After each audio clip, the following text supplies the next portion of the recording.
Okay, guys, we're on the tour bus. I chose to get the very back the way people's heads aren't in the way. Oh, there's an ostrich out there, as you know. I gave him a little bit of food. I won't lose my glasses. If you're not gonna wear them, give them to me. There. We're sitting in the very back, so like I don't want to sit up front because then like if you go back, there's like loads of people's heads. Okay, I'll resume whenever we get going. See you guys in a second. Good afternoon, everybody. How are y'all doing today? All right. All right, fantastic to hear. My name is Austin. I will be your tour guide for today. We're going to get started here in just a second. Before we get moving, though, please remain seated while the bus is in motion. Keep your hands and arms inside the vehicle. I'm going to pull forward, talk a little bit about the history of the park, and then we're going to go see some animals. How's that sound? Nice. Awesome. Here we go. That's why I'm recording. Okay, guys, so we're about to dispatch here. Oh, it's starting. Goodbye, long neck. You will be missed. Not really. I'm even going to know the guy. Oh, here we go in the sun. Nice, we got something over there. Have some food. Swans, I think, maybe. I'm not sure. There's some things over there. Sure, you guys can see them. Hopefully you guys were able to see that. All right, that is the end of the tour. Thank you guys for coming out. I'm just kidding. Lake Tobias got its start back in 1960 when our founder, J.R. Tobias, and two of his buddies went down to Kansas in the family station wagon. While he was down there, he picked up a few animals, including a baby bison, a baby bobcat, a baby coyote, 2 deer, 2 badgers, 2 foxes, 2 raccoons, and he brought all that home in said family station wagon. Needless to say, his friends weren't too happy with the new seating arrangement. But when he got back home to PA, his friends and neighbors got really interested in all those animals and stopped by all the time just to see them. This made J.R. go, maybe he can make some money out of this. So he decided to open the park to the public, which he did in 1965 under Tobias Animal Haven, later renamed Lake Tobias after the various lakes you see around the park, all of which were dug out by J.R. himself. He did own an excavation business on the side. Now, compared to when we first opened, the park has expanded quite a bit. We now sit on around 250. Just let me know ahead of time. And when we come up to some of our larger animals out in the field, like our cattle, which do have very large horns, please be careful when they come up to the bus. They are very friendly animals, but they can swing their heads around very quickly from side to side. Don't want anybody getting poked or prodded accidentally. And if anybody has any questions at any point during the tour, feel free to ask them. I'll be happy to answer any questions or concerns you guys might have about the park or just in general. And with that, we're going to talk about our first animals. That's a little worrying. Try not to fall over the edge. You're small children. Okay, we're going to see some cattle that we're going to give these little poop nuggets to.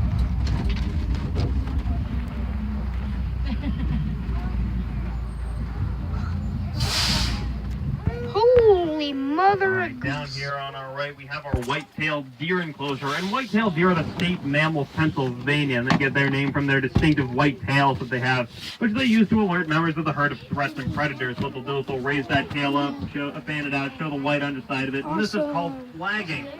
Now, we do have a few fawns that were born this year. You might be able to see them up ahead through the tall trees. And when they are born, they have a white spotted coat. I see its head there right by my neck. As they age, becoming a uniform tan-brown coloration, like you see with this female lying right next to the spot. With the exception of one, however, as you can see, if you look through the trees down here on our right, you might be able to see him. Looks kind of like a patch of new fallen snow with sticks sticking out of his head. That is our white buck.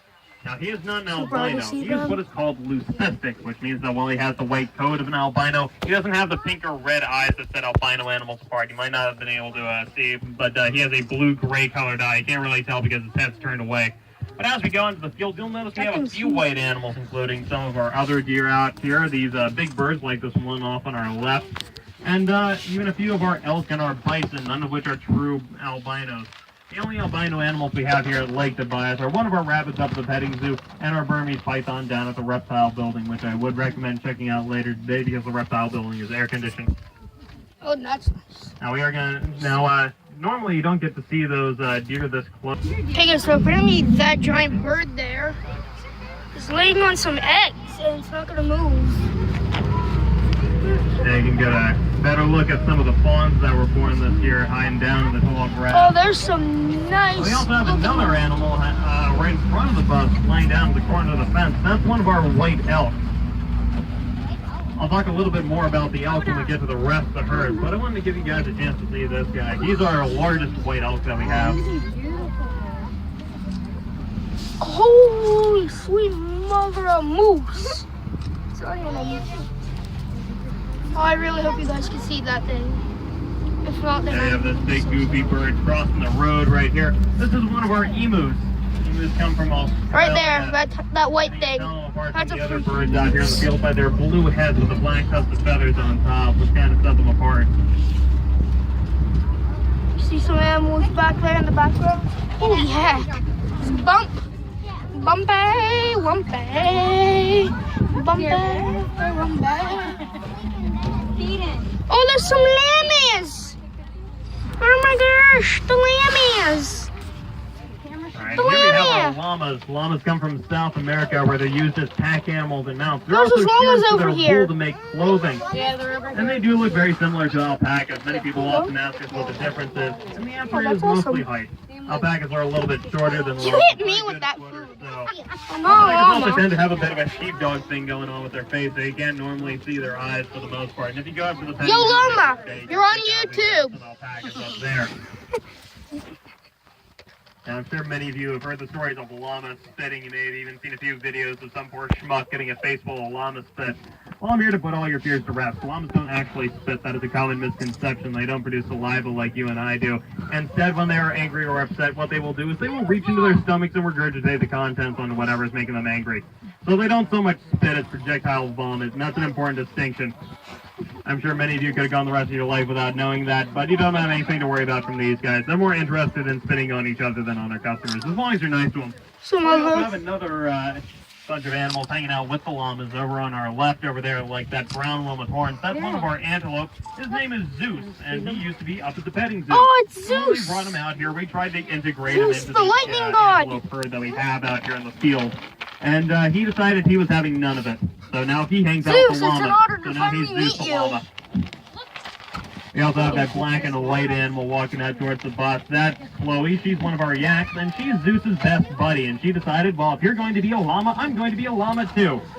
There So you you go. have a bunch of confused animals hanging out with the llamas here.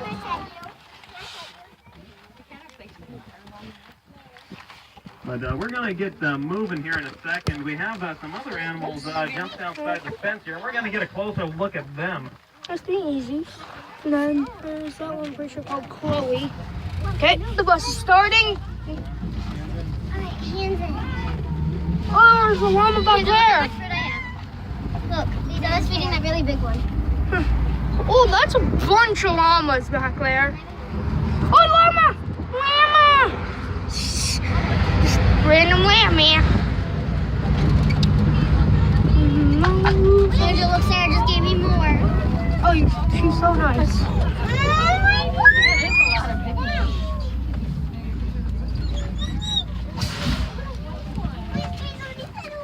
Wow, when do we get to Jurassic Park? Alright, these are some more of our greater array, and they come from South America, and they were the 7th largest bird in the world after the cassowary, the ostrich, and the emu. Now, when full grown, they'll stand around I wanna 5 feet tall and weigh close to 100 pounds. And they can reach that size within about a year of hatching. They're not the Okay, guys, I'm mothers. gonna end These this are video. actually It's the getting pretty fathers. long. It's the dad's job I'm to gonna look finish after the recording baby. another The video dad or builds a two. nest out of Be reeds sure to like, and, share, comment, subscribe vegetation and for grasses. more And if the female likes funny, that nest, she will lay anywhere crazy from content 10 on my to 50 channel. of these Hope you eggs guys in the like it. nest that the male Peace has out. built.